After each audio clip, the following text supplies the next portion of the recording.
আপনারা শুনছেন সাধন পন্থা থেকে পাঠ। এর আগের পর্বে শুনেছেন আচার্য ও সত্যায়তন।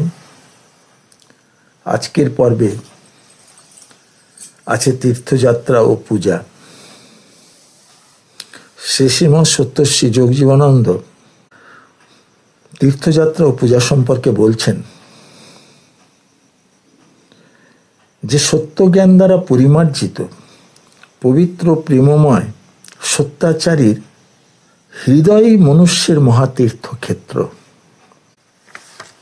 তীর্থভ্রমণের আবশ্যকতা হইতেছে চিত্তশুদ্ধির জন্য।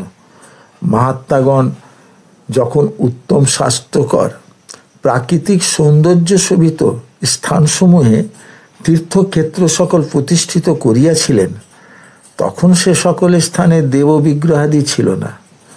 সে ছিল তপস্বীদের উপাসনার ক্ষেত্র বা তপবন। সেই পবিত্র সাধন ক্ষেত্রে তাহাদের তপস্যা সঞ্চিত সৎ চিন্তা প্রবাহ প্রবাহিত হইয়া সে স্থানকেও পবিত্র রাখিত। তীর্থযাত্রী মনুষ্যের চিত্তে তাহা সংক্রামিত হইয়া সদ্ভাবে উদ্দীপ্ত করিত। আর এক সুবিধা হইত তীর্থগমন দ্বারা। সেই সকল তত্ত্বদর্শী মহাপুরুষগণের নিকট তত্ত্ব শ্রবণ করা যেত। ক্রমশ তথায় মন্দির আদি নির্মিত হইয়াছিল। এইরূপ মন্দির প্রতিষ্ঠা দ্বারা আর্যগণ জনসাধারণের সম্মুখে সমদর্শিতার দৃষ্টান্ত প্রকট করিতেন।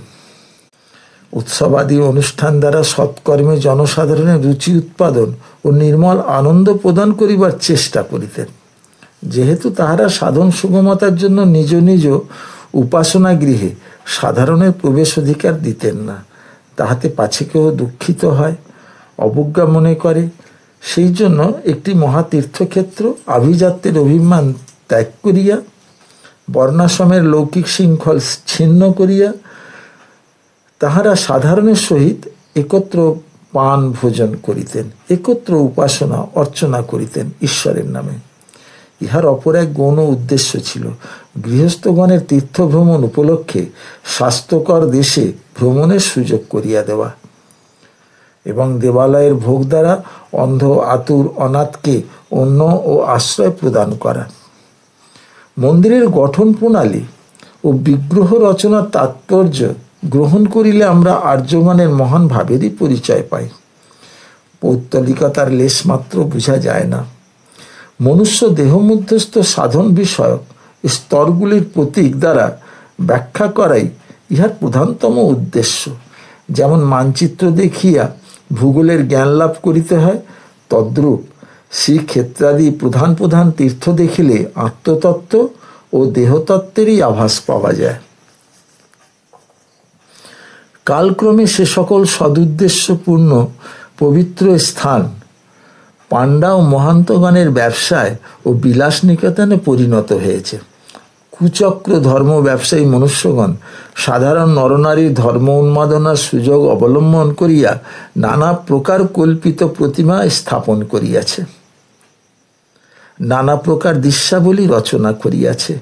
কোথাও বা বৈজ্ঞানিক কৌশলে, কোথাও বা নৈসর্গিক নিয়মে উৎপন্ন উষ্ণ প্রস্রবণ, বাড়বানল, জলপ্রপাত, স্থায়ী তুষারপিণ্ডকে দেবতার শ্রেণীভুক্ত করিয়া লইয়া অর্থ উপার্জন করিতেছে এবং ধর্মভীরু সরল বিশ্বাসী অজ্ঞানান্ধ নরনারীর অর্থ মর্যাদা লুণ্ঠন করিতেছে।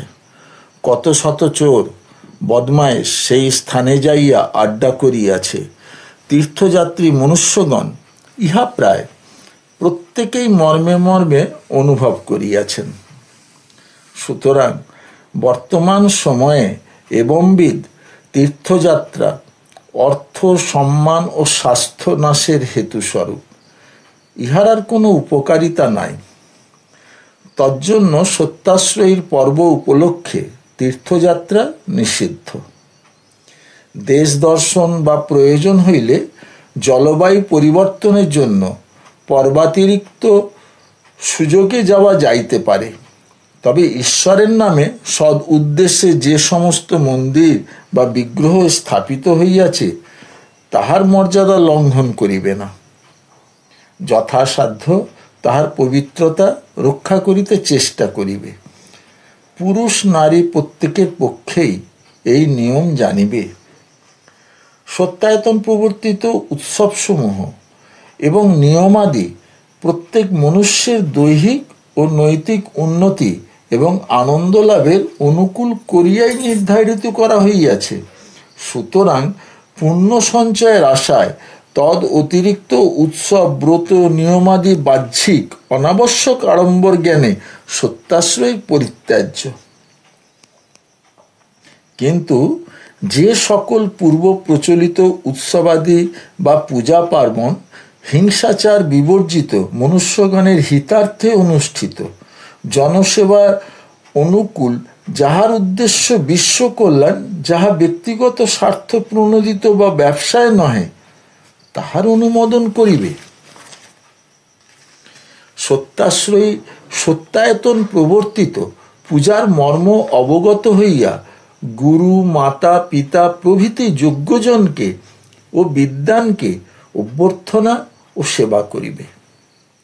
লোকহিতি পরমেশ্বরের পূজা, দৃশ্যমান বিরাটি তাহার স্থূল বিগ্রহ, অনামী অরূপের স্বরূপ যখন জানিবে, তখনই তোমার সত্য পূজার অধিকার জন্মিবে।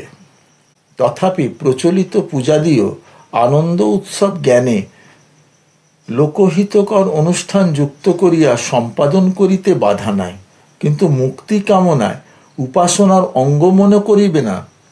উপাসনা ও পূজা এক কথা নহে। পূজা শব্দের অর্থ শ্রদ্ধা সহকারে পাদ্যাদি প্রদানান্তর উপস্থিত গুরুজনকে অভ্যর্থনা করা। জাতীয় ভাষা প্রয়োগ করিয়াই উহা সম্পাদন করিবে। সংস্কৃত বাক্য না হইলেও হানি নাই। জড়মূর্তির প্রতি সম্মান প্রদর্শনে যে ভাষা ইচ্ছা প্রয়োগ করা যায়, যেহেতু সে কোনো ভাষাই বুঝিতে পারে না এবং তাহাতে কোনো ইষ্টানিষ্ট নাই। ঈশ্বর সর্বজ্ঞ, তিনি তোমার হৃদয়ের ভাষাও জানেন। সুতরাং মন্ত্র না জানিলেও কোনো চিন্তার হেতু নাই। সত্যাশ্রয়ী অন্তরের পবিত্র ভাবরাজি ও মর্মের ভাষা দিয়াই অন্তরে অন্তরে অন্তর্তমের পূজা করিবে। ওম সত্যম।